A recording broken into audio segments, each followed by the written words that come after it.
బ్రహ్మోత్సవాలు నిన్న ప్రారంభం కావడం గత కొన్ని రోజుల నుండి ప్రజల్లో భక్తుల్లో ఒక సెంటిమెంట్ అయిపోయింది. ఏది సాధారణంగా దేవుడితో ఎవరు పెట్టుకోరు, దేవుడి లడ్డు కల్తీ చేశారన్నట్టుంది. ఒకవైపున అందులో ఏకంగా ఏదైతే మాంసపు నూనెలు అన్నటువంటి దాని మీదన మరొక పక్కన ఇదంతా నడుస్తూ ఉన్నప్పుడు జగన్ తప్పు చేశాడని ముందనుకున్నారు. ఆ తర్వాత చంద్రబాబు నాయుడు తప్పుగా అన్వయించారని ఇంకొక వైపున అనుకున్నారు. ఎవరి పార్టీకి అనుకూలంగా వాళ్ళు అనుకున్నారు.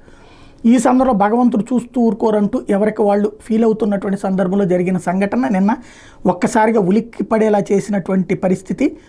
ఏదైతే ధ్వజారోహణానికి సంబంధించి బ్రహ్మోత్సవాల ఆరంభానికి ముందు తిరుమల ఆలయంలో జరిగినటువంటి సంఘటన ఇప్పుడు పెద్ద ఎత్తున చర్చ సెంటిమెంటల్గా జరుగుతూ ఉంది.